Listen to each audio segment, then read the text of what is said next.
Hola a todos y bienvenidos a Viajes F.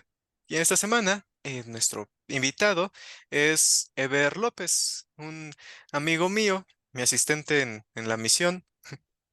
Gracias por estar aquí, Ever. Hola, ¿qué tal? Gracias a ti por invitarme.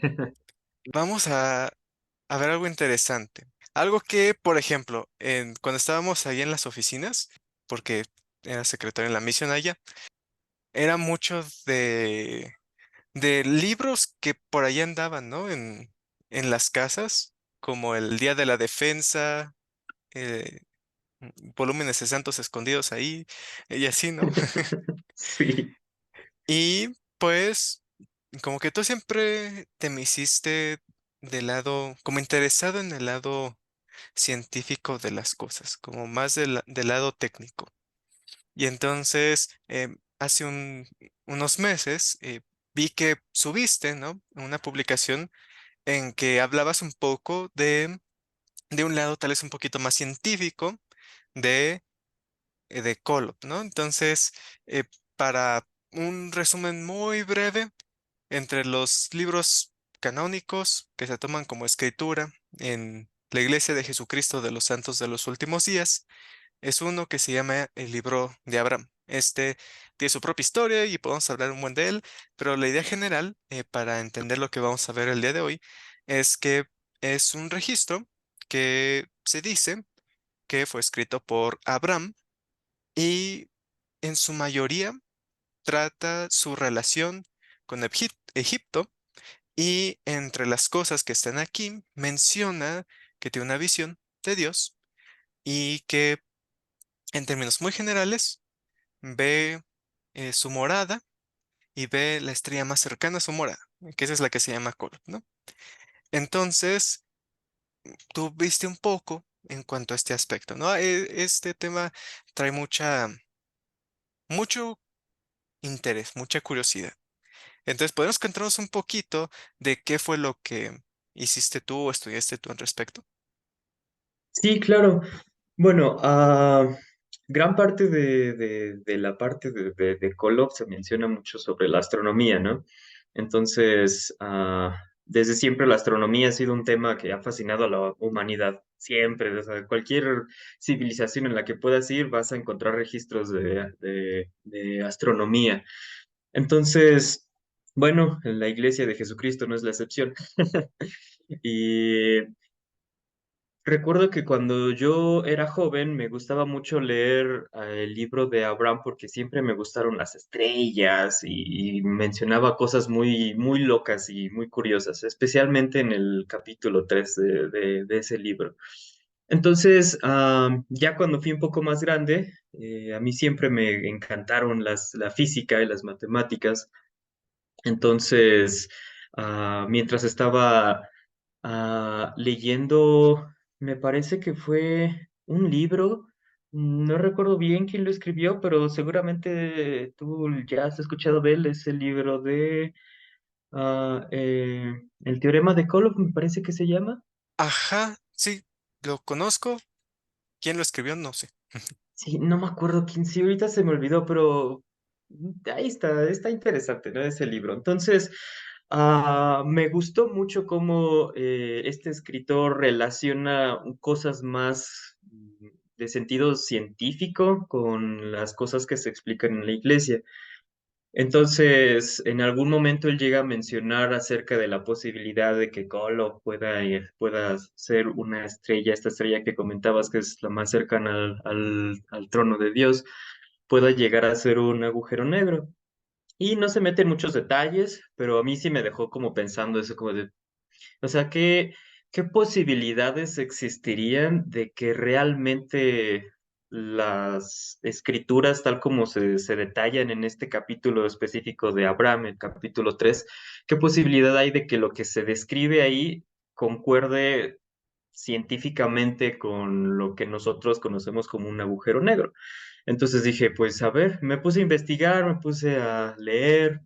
Hay muchos textos en internet, hay bastante información en internet para que uno pueda hacer su propia investigación. De hecho, puse un montón de libros en las referencias de ese texto, pero bueno, regresando al tema, recuerdo que mientras estaba incluso metiéndome un poco en la parte matemática de cómo funciona lo que la ciencia llama agujeros negros, pues entraba como que con mucha relación con lo que se menciona en ese capítulo de Abraham y dije, pues razón sí tiene, o sea, al menos posibilidad de que eso exista, de que sea tal cual como se describe en las escrituras, pues puede ser, o sea, es algo que es como es muy interesante.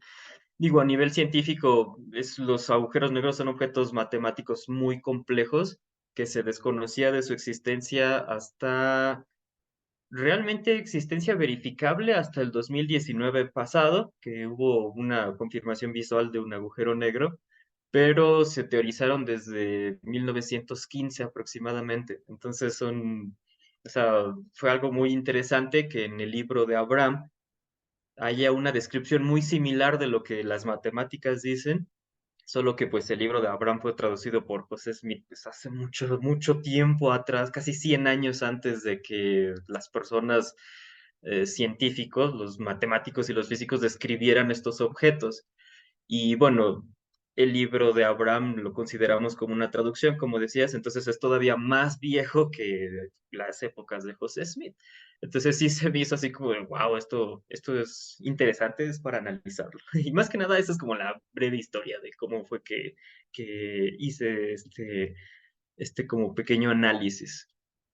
Tu estudio en sí entonces se basa en la idea de qué posibilidad hay científicamente basado en la descripción del texto de que esta estrella es un agujero negro.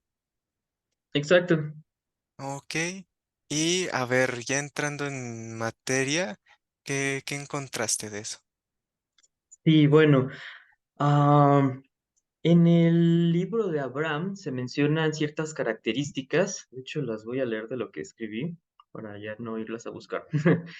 Entonces tenemos estas características. Dice que Kolob, esta estrella la más cercana al trono de Dios, es la mayor y regente estrella en un orden que involucra a nuestro Sol. O sea, nuestro Sol lo menciona dentro del orden de Kolob, o sea que es una estrella. Igual se menciona que es la estrella más cercana al trono de Dios y que Kolob es a la manera del Señor según sus tiempos y estaciones en sus revoluciones. Esto nos quiere decir que es un objeto astronómico que no es estático y permanece en constante movimiento, pues, rotatorio. Luego tenemos que el cómputo, o sea, el cálculo del tiempo respecto a Colo es equivalente a lo que nosotros diríamos 1000 años en la Tierra, un día ya. Para decirlo como en sentido fácil, estando cerca de Colo, un día dentro de esa como cálculo del tiempo son 1000 años para nosotros. Algo que pues a cualquiera le vuela la cabeza porque es como de ¿qué? Entonces, basándonos en estas tres cosas, como de forma rápida, decimos que tenemos un objeto astronómico que es muy grande, no es estático, sino que es rotatorio, y al mismo tiempo hay una diferencia temporal al momento de estar cerca de su órbita. Entonces, cuando nosotros analizamos esta descripción, y entendemos cómo funciona un agujero negro lo que es un conjunto de materia gigantesco, muy comprimido en un punto muy pequeño del espacio. Esto ocasiona que la región del espacio que está alrededor de este objeto o este agujero negro se curve dentro del agujero negro. Entonces, si nosotros, mientras más nos acercamos al agujero negro, más se dilata lo que se conoce como espacio-tiempo. Eso lo descubrió Albert Einstein me parece que fue cuando describió la relatividad general, parece que fue en 1925 tal vez, no, 1915, sí. Entonces, lo que Einstein dice es que mientras más materia tienes acumulada en un punto, más lento es el transcurso del tiempo cerca de este objeto. Incluso esta confirmación de esta teoría se hizo en unas pruebas poco después de la muerte de Albert Einstein. Pusieron dos relojes atómicos en unos aviones y uno lo mandaron a que rodeara la Tierra y otro lo dejaron aquí en la Tierra. Y cuando el otro estaba pues dando su fiesta alrededor de la Tierra, estaban midiendo el tiempo del reloj que se quedó bajo tierra y el reloj que estaba arriba. La cualidad de los relojes atómicos es que son extremadamente precisos. Entonces, cuando ya aterrizó el avión con el reloj en el aire y lo compararon con el que estaba en el suelo, fue como de, wow, oye, pues el que estaba aquí en la Tierra, o sea, a pesar de que los dos estaban configurados cuando salieron, al momento de revisarlos con precisión fue como de, están desfasados. El que estaba más cerca de la Tierra está atrasado con respecto al que estaba volando. Entonces ya fue como de, wow, Einstein tenía razón, ya hicieron todo un montón de fiestas, ¿no? Entonces, básicamente es eso, mientras más gravedad tienes en un punto, más lento es el tiempo en el que estás ahí. Entonces, en un agujero negro o sea, matemáticamente es el objeto con mayor gravedad que puede existir en el universo. Entonces, cuando estás cerca de ese objeto, y comparas el tiempo con otro objeto que está muy, muy alejado, los tiempos se desfasan e incluso cabe la probabilidad de que estando un día alrededor de este objeto, puedan pasar 1000 años en otra parte de la Tierra o más tiempo. Entonces, esa es como una de las semejanzas, ¿no? Entonces, concuerda mucho que las escrituras menciona que Kolob sea la estrella más grande. Eso quiere decir que es más masiva, tiene mayor cantidad de masa. Y una cualidad es que los agujeros negros no son estáticos. Al principio hubo un matemático que fue el que los teorizó primero, que no recuerdo su nombre, pero su apellido es Schwarzschild. Tiene un apellido súper raro porque creo que era alemán. Entonces, creo que era algo así como Schwarzschild, Schwarzschild, no sé cómo se pronuncia. Pero este matemático, este, cuando se dan las ecuaciones de la relatividad general, son ecuaciones muy complejas, este matemático estuvo trabajando un tiempo y llegó a la conclusión de que teniendo cierta cantidad de materia en un punto, se puede llegar a hacer un agujero negro. Al final, la idea de este matemático era si tenemos la Tierra y tú tienes como no sé, ponle un cohete, ¿no? Una nave espacial, y la quieres sacar de la Tierra, necesitas una velocidad de escape, que es una velocidad a la que la nave necesita ir para salir a la órbita de la Tierra. Entonces él dijo, ¿qué pasa si le metemos mayor masa a este mundo hipotético? Al punto de que la velocidad de escape sea igual que la velocidad de la luz o mayor. Si hacemos eso, quiere decir que ningún objeto a la velocidad a la que vaya puede salir del campo gravitacional de este objeto matemático, al punto de que incluso yendo a la velocidad de la luz no puedes escapar de su gravedad. Ese fue como la idea básica de un agujero negro. Entonces él dijo, pues vamos a teorizarlo a ver si con las ecuaciones de Einstein eso se puede llegar a hacer. Y lo logró, al final fue como de, wow, pues sí se puede. Entonces, al principio, la comunidad científica fue como de, o sea, ¿por qué andas teorizando esas cosas, no? O sea, sí, muchas matemáticas, bonito y todo, pero físicamente no hay demostración, así que simplemente se olvidaron de eso.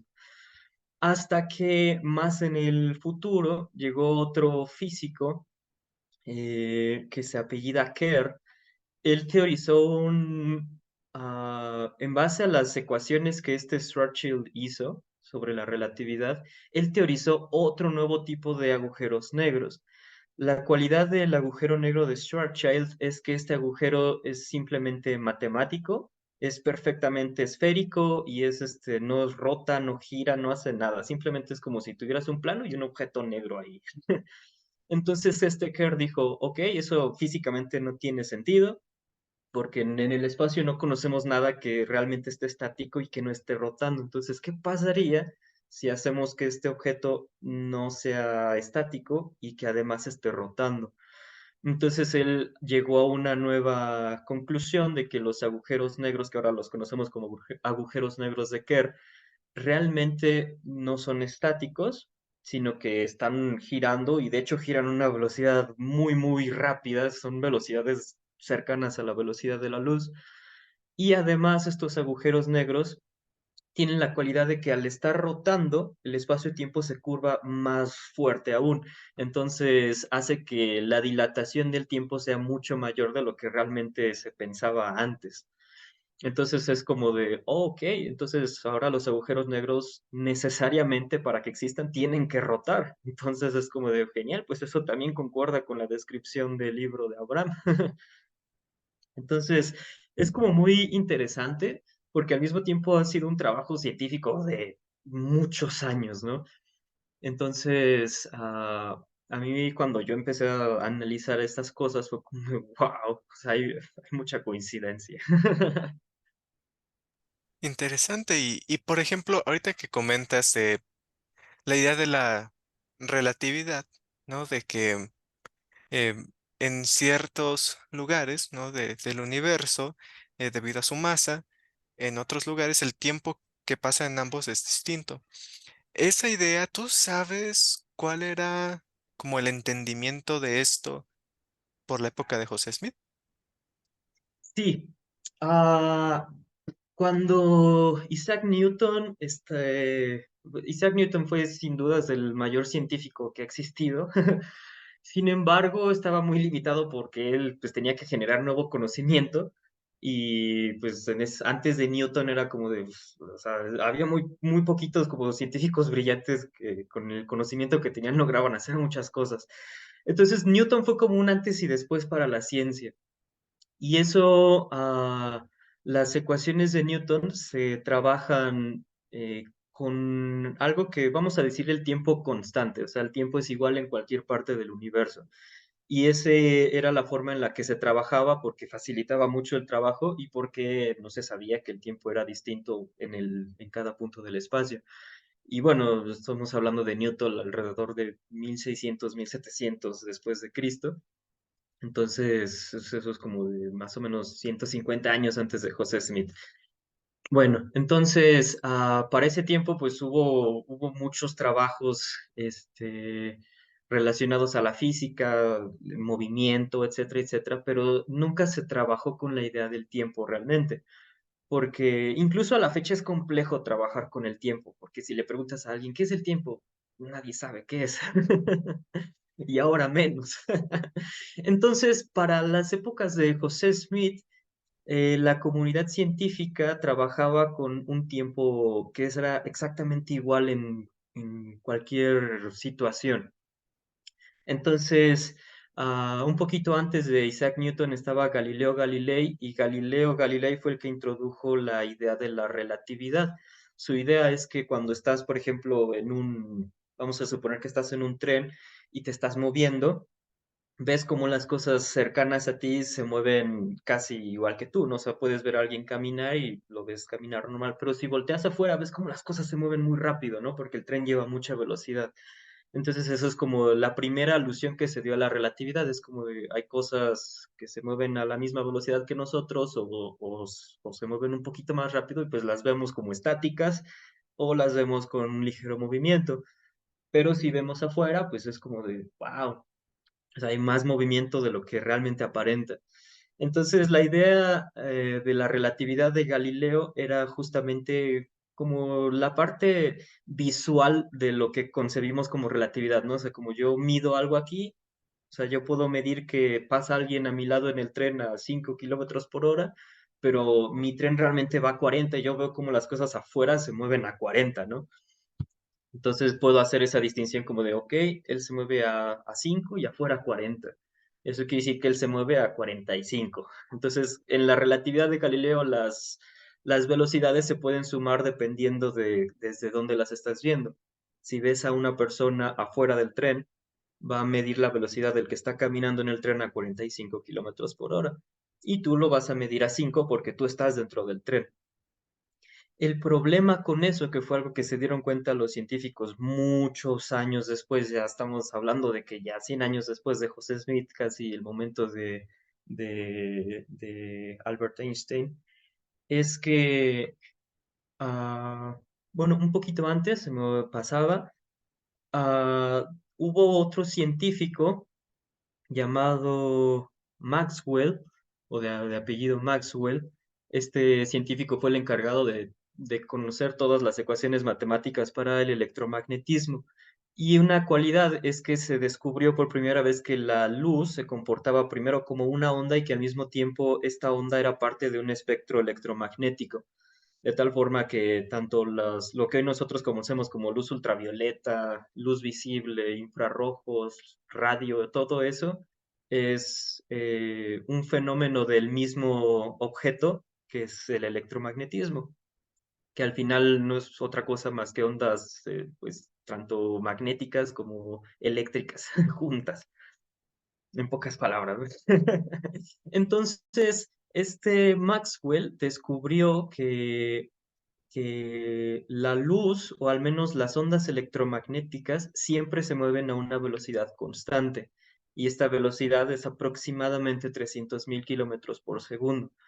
Entonces, ahora sí, llegando a la época de Einstein, que de Maxwell a Einstein fueron como 100 años, Maxwell es más contemporáneo de José Smith, pero llega Einstein, o sea, ya 100 años después, 1905, y en esa época él dice, ok, pues la luz se mueve siempre a velocidad constante. ¿Qué pasaría si algo se mueve más rápido que la luz? Para empezar, se puede, o sea, tiene sentido. Y entonces ya llega a la conclusión de que hay un principio que se le conoce como el principio de la causalidad, causa y efecto, que si algo va más rápido que la luz, como la luz es la encargada de mandar la información, por ejemplo, o sea, nosotros nos estamos comunicando gracias a la luz, cuando vemos algo lo vemos gracias a la luz, todo siempre es gracias a la luz, entonces la luz es como la constante. ¿Qué pasa si algo viaja más rápido que la luz? Lo que pasa es que la información llega a nuestra percepción antes de que ocurra. Entonces, por ejemplo, imaginemos que vamos a disparar un proyectil y este proyectil va más rápido que la velocidad de la luz. Entonces tenemos ya nuestro proyectil, un detector que va a detectar cuando nuestro proyectil choque, y este proyectil va más rápido que la velocidad de la luz y lo lanzamos, ¡paz! Entonces cuando lo lanzamos, como va más rápido que la velocidad de la luz, va a chocar en algún momento con el detector. Lo curioso es que como va más rápido que la luz, esta información nos llega a nosotros antes de que lancemos el proyectil, lo cual pues, no tiene sentido, es un absurdo porque no puedes tener información de algo que ocurrió antes de que lo mandaras a ocurrir, ¿no? O sea, es súper confuso. Entonces llegaron a la conclusión de que no hay absolutamente nada que vaya más rápido que la velocidad de la luz. Entonces, en base a esta idea, fue como de, ok, pues ya que tenemos eh, la constante del universo de la velocidad de la luz y que nada puede ir más rápido que eso, entonces la idea original tanto de Galileo como de Isaac Newton, hay un momento en el que ya no funciona, porque imaginemos igual que estamos en este tren que va a 40 kilómetros por hora, ¿no? Y supongamos, puras matemáticas de suponer, supongamos que vamos a tener otro tren arriba de este tren que va a 40 kilómetros por hora también, ¿no?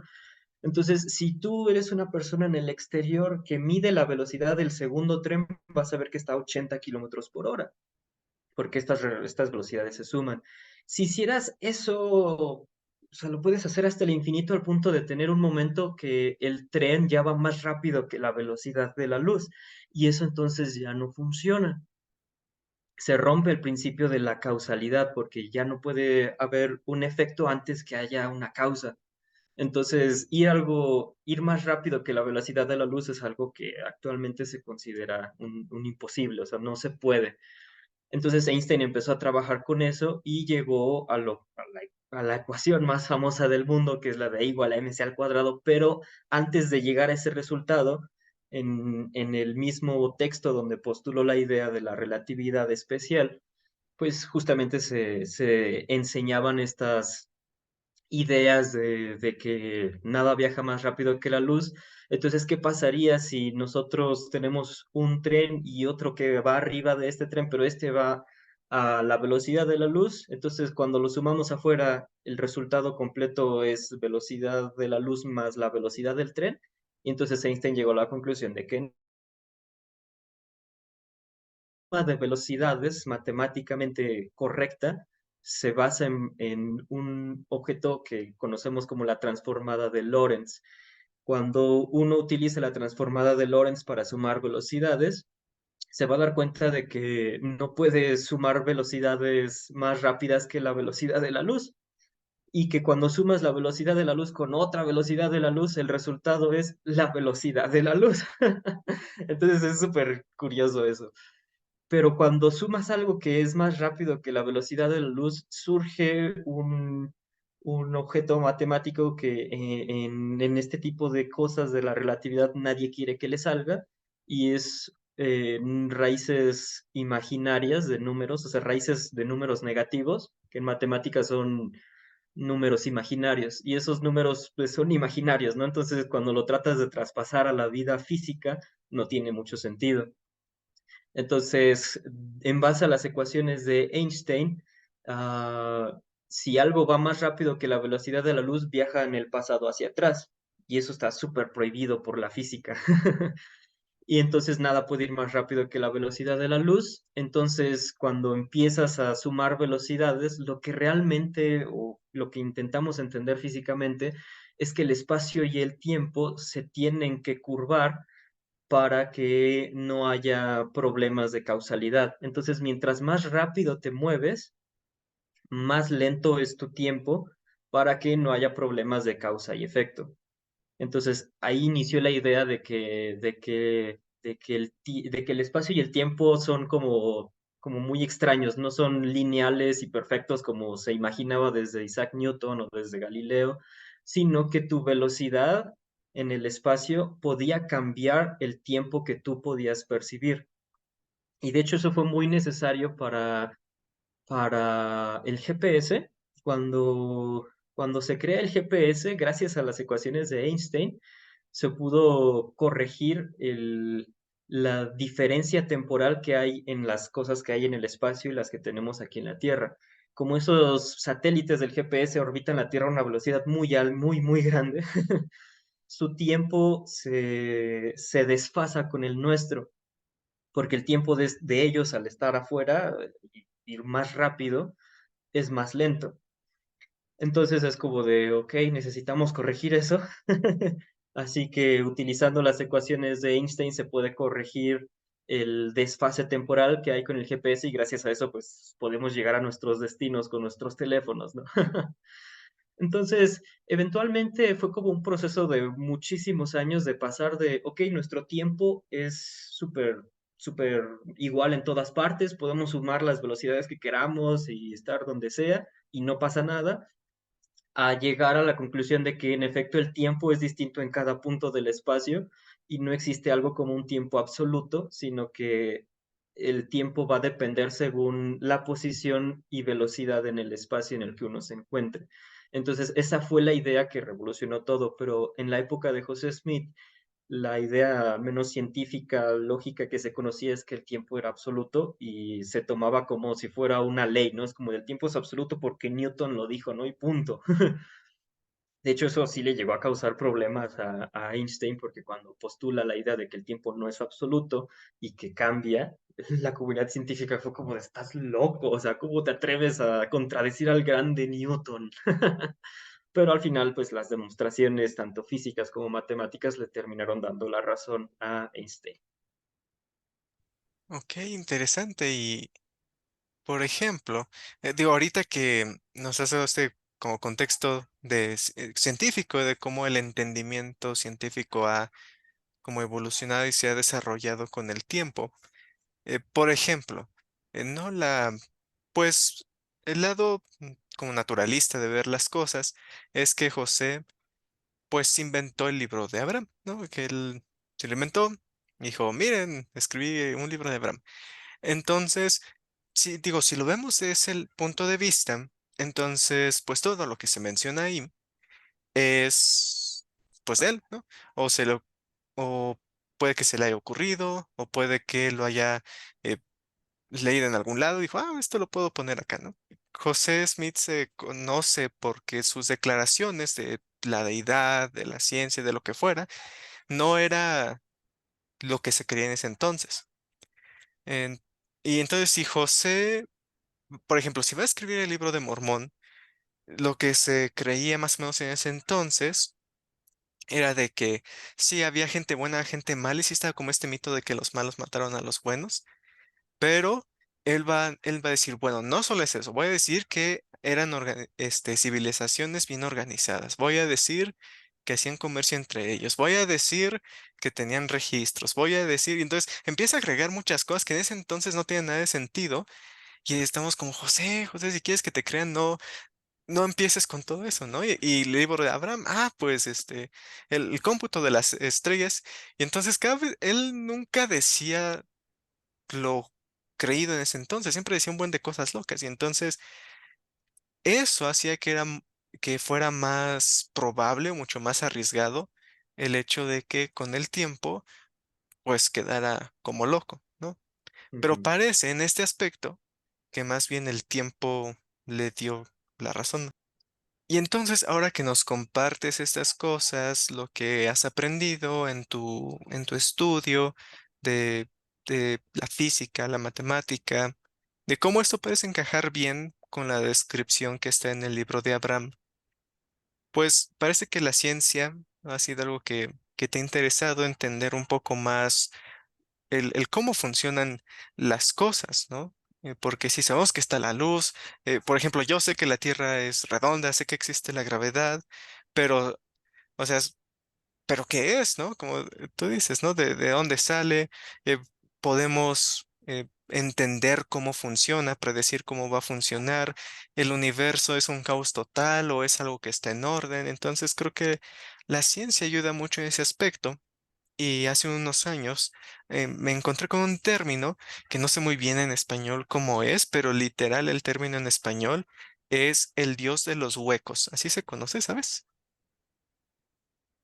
Eh, como Pues en sí, no lo he escuchado. la idea es que las personas, desde que empezó la humanidad y todo, pues están aprendiendo de su mundo o alrededor. Están entendiendo cómo funciona el fuego o la lluvia o las estrellas. Y entonces algo que pensaba, ¿no? Es que pues antes era como está lloviendo, pues es un dios o un ser supremo que está haciendo que llueva, ¿no? Y entonces con el tiempo pues ya entendemos por qué llueve, ¿no? Entonces, eh, antes, como no sabíamos por qué llovía, el dios de la lluvia cubría ese espacio. Pero ahora que la ciencia ya entiende por qué llueve, ya no es necesario creer en un dios de la lluvia para entender la lluvia. Entonces, esa es la idea Ok. actualmente, ¿no? De que entre más conocimiento hay de la ciencia, menos necesidad hay de un Dios que lo explique. Entonces, pues suele ser esa ruta, ¿no? Entre más entendemos el mundo, más nos damos cuenta cómo salen las cosas, cómo funciona, cómo eh, surgió la humanidad, cómo funcionamos nosotros, y tal vez esto ya le quita lo divino, lo especial a Dios.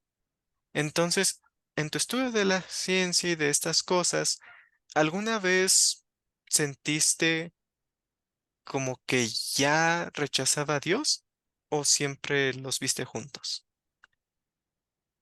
Siempre los he visto juntos. De hecho, me he puesto mucho a pensar en eso. Ahora sí que ya entendí el dios de qué, los agujeros, de los huecos. Ajá, Sí, sí, sí, sí, esa parte. Este, sí, creo que una de las cosas importantes en la ciencia es que todo siempre se pone en, en duda. Y no con el afán de decir, no, pues es que esto es falso y todo es falso, ¿no? Sino con el afán de decir, ok, o sea, tal vez hay más de donde podamos observar las cosas, ¿no? O sea, si yo estoy viendo, o sea, si yo hago esto, tú puedes ver esta parte de mi puño y yo veo esta, ¿no? Entonces podemos poner como analizar muy bien todo el marco, ¿no? Entonces, eso es algo que la ciencia hace todo el tiempo. Y es algo que incluso en la iglesia hacemos también, o sea, todo el tiempo se nos pide como que busquemos a Dios, que le preguntemos si son verdaderas las cosas que Él nos da, etcétera, etcétera, ¿no?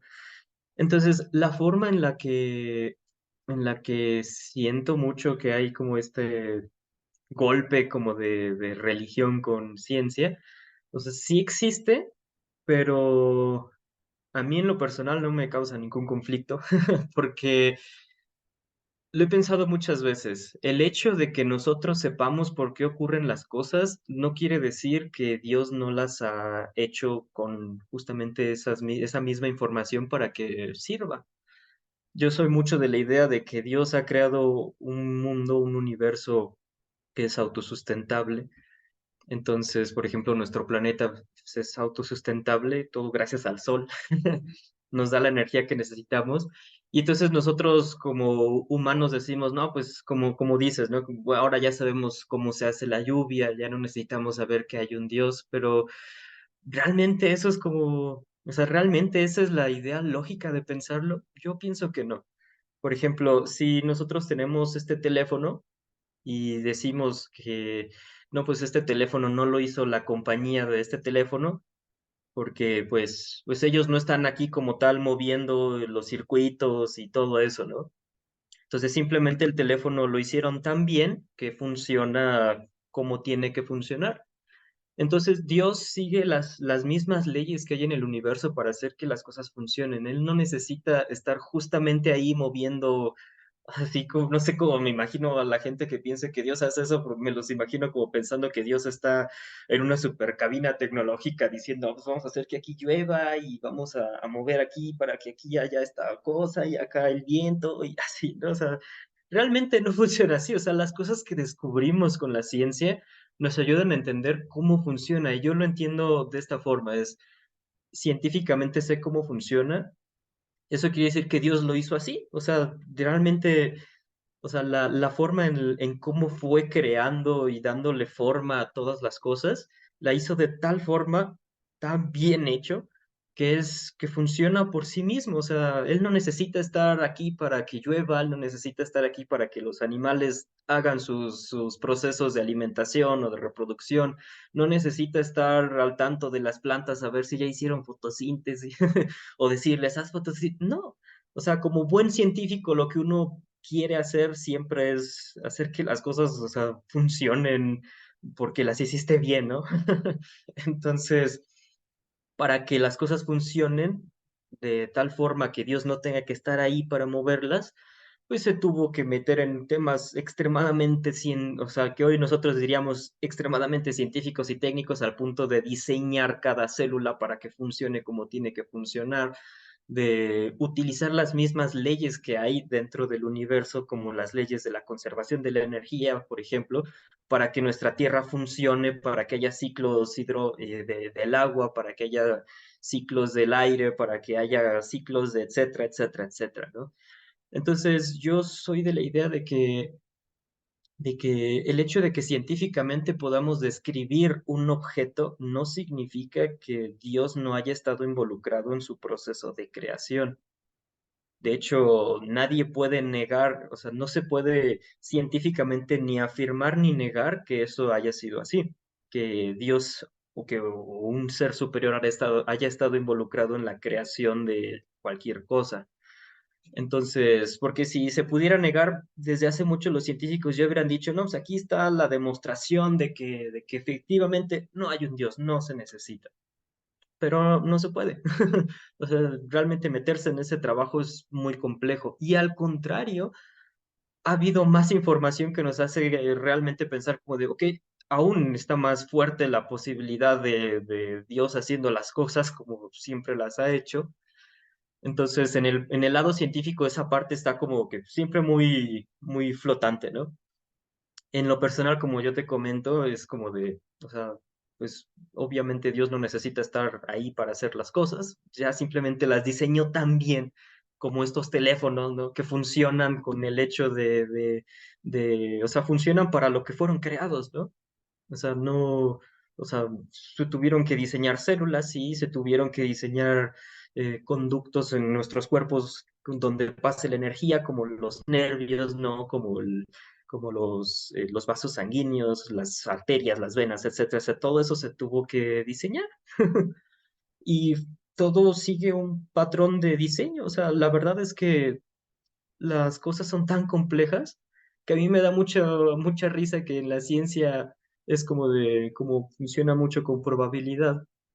Es como o sea, siempre dicen como de, no, bueno, es que, o sea, hay una postura de, es que el cuerpo humano dentro de la religión, ¿no? El cuerpo humano es tan complejo que no, que solamente Dios lo pudo haber creado y los científicos es como de, no, pues, o sea, simplemente son procesos de miles de años, de millones de años de evolución, ¿no? Y pues, si te pones a pensar, es como de, ok, ¿qué tan probable es que lanzando una moneda caiga justamente así, ¿no? O sea, que no caiga ni en Sol ni en el águila, sino que caiga perfecta, ¿no? Eventualmente, si lo haces por muchísimos años o por mucho tiempo, lo vas a lograr. De hecho, creo que hay un sujeto en YouTube que hizo algo así, ¿no? Lo hizo y le salió como de, wow, después de miles de intentos. Pero ya hablando de cosas más complejas, pues si hablamos desde el punto evolutivo, pues sí, si le agregas millones de años a las cosas, por supuesto que van a ocurrir. Pero yo digo, o sea, en millones de años, ¿se podría hacer un árbol que dé teléfonos, por ejemplo? ¿O podrías hacer que en millones de años se cree un foco así perfecto como tiene que ser? Si le agregamos millones de años a las cosas, pues sí, sí se puede, porque es como de, pues sí, agrégale tiempo infinito y en el infinito todo se puede, ¿no? Entonces es es más plausible creer que esto no se creó de la nada, sino que lo crearon, lo diseñaron personas inteligentes, es algo tan complejo, que funciona de una forma tan compleja, que en vez de suponer que pasaron millones de años para que las cosas para que estas cosas funcionen como tienen que funcionar, pues es mejor pensar, es más lógico para nosotros los humanos razonar que no necesitamos millones de años, sino que solo necesitamos a alguien que tenga el conocimiento y el poder para hacerlo, que en este caso para mí es Dios, el que tiene el conocimiento y el poder para hacerlo, de tal forma que Dios no necesita dejar millones de años para que las cosas evolucionen, sino que él con el conocimiento lo diseña bien y hace que funcione. Y ya no tiene que preocuparse más para esperar a que funcione o no, porque pues, ya lo hizo bien una vez, entonces ya no necesita hacerlo, estar al tanto de ello todo el tiempo. Entiendo. Y por ejemplo, ¿no? Ahorita tenemos un poco existencial, muy, este, muy Dios. Y ahora, digo que ya vimos esto, eh, dando un pasito tantito abajo y tal vez regresando como como a la tesis o a la idea principal de lo que has estudiado. Pues al final, está 4 capítulos, como 15 páginas de texto que José Smith según tradujo. Entonces, pues este estudio y esas cosas que has aprendido en cuanto a la ciencia y en cuanto a su relación con el libro de Abraham, eso, ¿de qué forma o no cambiado, pero dado, agregado a tu idea de José y de si era un profeta o no? Ey, buena pregunta. La verdad es que me he maravillado mucho. Ah, esto es algo muy personal realmente. O sea, yo digo que o sea, si alguien tuviera que escoger la ciencia o el testimonio para saber si, bueno, o una experiencia espiritual para saber si José Smith es el profeta, definitivamente tiene que escoger la experiencia espiritual, ¿no? O sea, al final de cuentas, esto no lo hice con el afán de demostrar que José Smith es un profeta de Dios, no, porque yo ya lo sabía porque yo oré para saber eso. Entonces, más bien, eso justamente el hecho de no estar buscando la aprobación científica para la demostración y la evidente razón de que José es un profeta y que Dios existe, me ha hecho poder darme más como tiempo de maravillarme en la misión que tuvo realmente José Smith al saber que tan joven tuvo que no solo como de todas las pruebas físicas que vivió, sino mentalmente, o sea, razonar todo lo que tuvo que haber razonado en esa ocasión al momento de estar traduciendo escrituras, etcétera, etcétera. O sea, debió haber sido una locura, o sea, yo recuerdo estar estudiando esto y es tanta información que llegó a un punto en el que sí me abrumé, fue como, de, o sea, no lo entiendo, ¿no?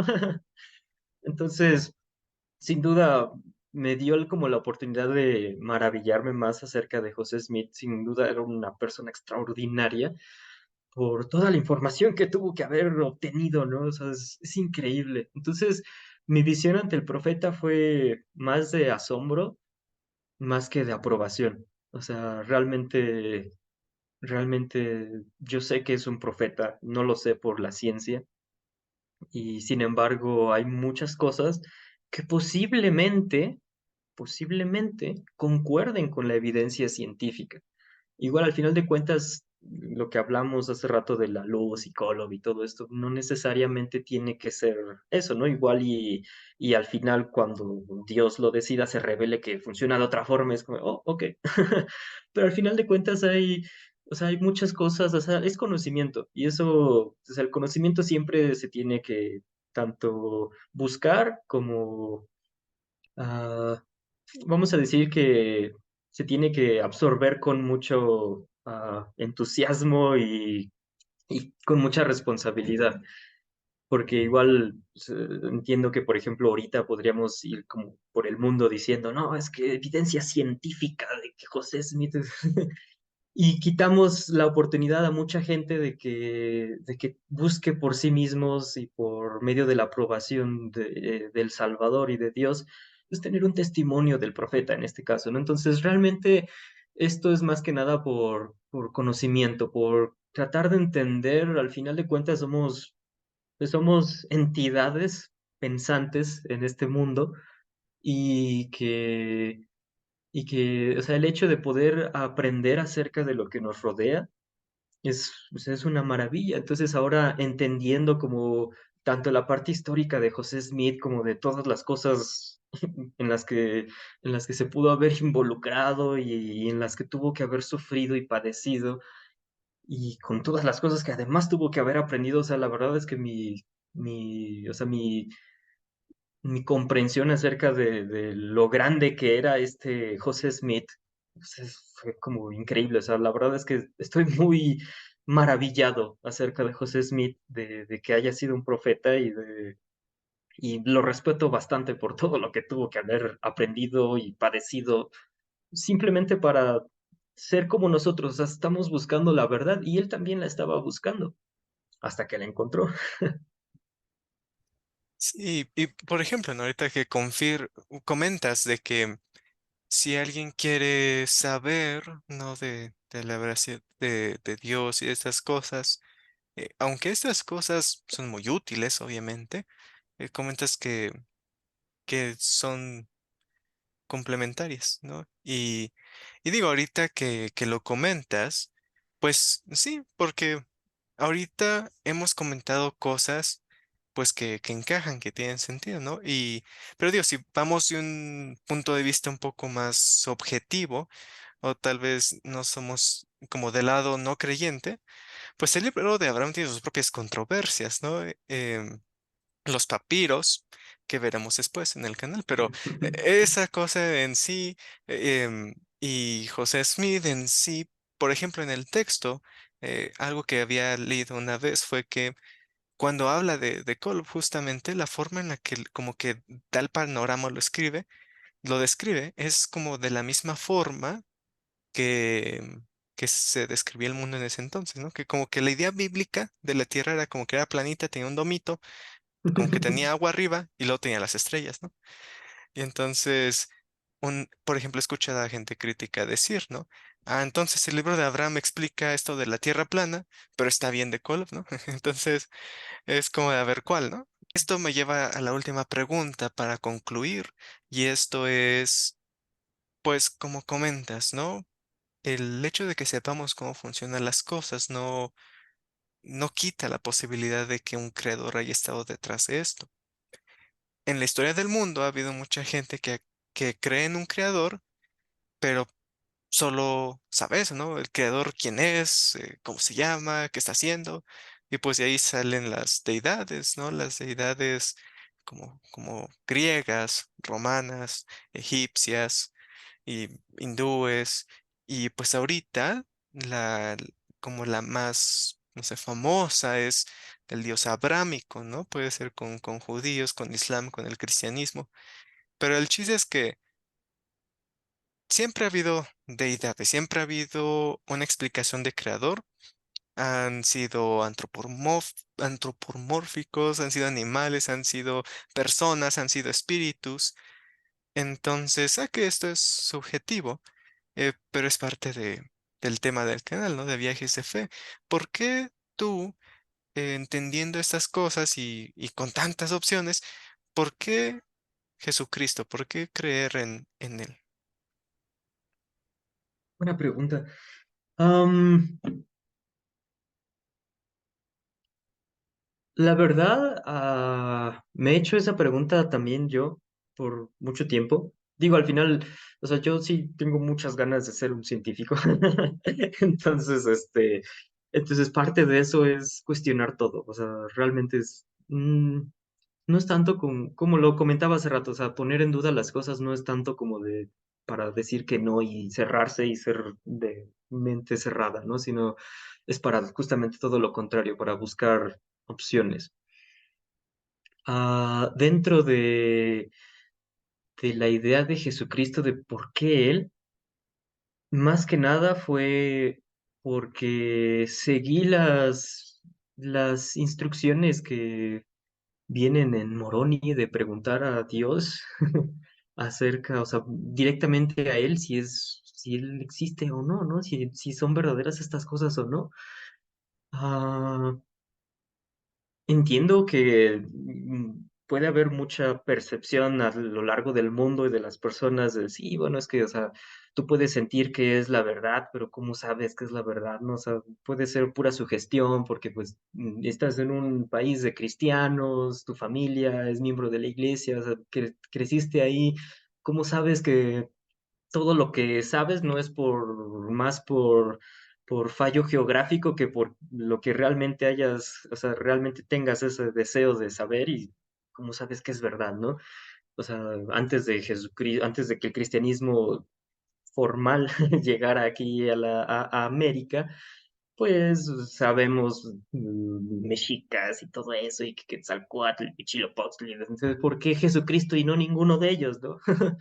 Realmente fue por eso, fue porque si quiere alguien realmente saberlo, pues es tan sencillo como, pues haz oración, ¿no? Y pregúntale, pues, o sea, pregúntale a todos los dioses que quieras y espera que pues, te responden, ¿no? Entonces, y luego estudia acerca de todos ellos, aprende acerca de ellos y pues ve atando cabos, o sea, tampoco se trata como de que Dios te diga todo, ¿no? O sea, necesitamos ir estudiando las mayor cosas. Entonces, ¿por qué Jesucristo y por qué específicamente el Jesucristo de la iglesia de Jesucristo de los Santos de los Últimos Días y no el Jesucristo de cualquier otra iglesia? Porque yo me arrodillé para preguntar sobre él, sobre su iglesia y yo obtuve mi respuesta. Es algo personal, es como una respuesta personalizada que Dios tiene para nosotros. Y porque por parte ya de mí, de mi conocimiento y de mi propio estudio, es el único Dios que me causó coherencia, tanto mental como psicológica, incluso social.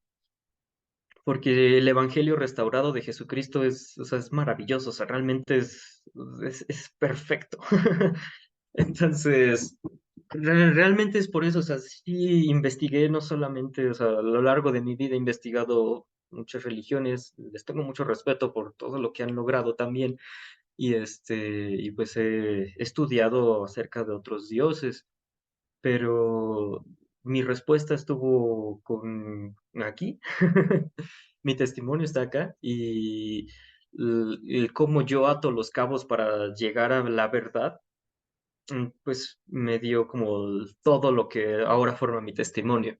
que yo sé que Cristo realmente vive y que es Él y que es justamente el mismo Dios al que veneraban muchas civilizaciones antiguas aquí, nada más que a lo largo de muchos años se tergiversaron las cosas, pero al final de cuentas siempre fue Él, fue el mismo y todo lo que menciona tiene coherencia, tanto como podemos ver como esto añadido científica en algunos aspectos, que obviamente en otros no.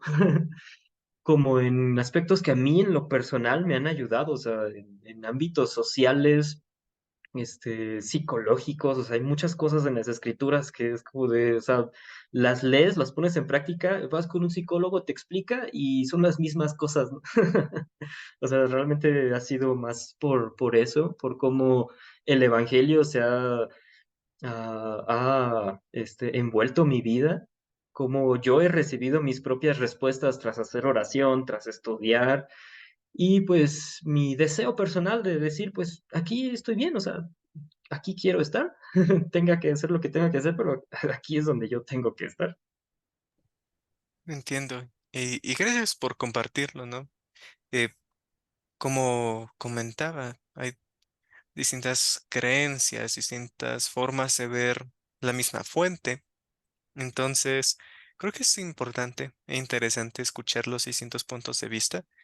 Así que ha sido muy interesante. Sentí que estaba hablando con Neil deGrasse Tyson. Así que, pues muchas gracias por estar aquí, Ever. Gracias por lo que compartiste. Y eh, ¿tendrías algunas últimas palabras antes de concluir? No, pues gracias por invitarme, la verdad fue pasar un buen tiempo, es súper chido siempre, muchas gracias y adelante con este proyecto que es increíble, a mí me encanta. Muchas gracias. Y de igual forma a todos ustedes, gracias por ver este video. Si les gustó, le pueden dar me gusta, pueden compartirlo, pueden suscribirse al canal, pueden visitar nuestra página de Facebook, pueden escucharnos también en Spotify. Y al final, el propósito de todo esto es que el viaje de fe de cada uno de nosotros sea más informado.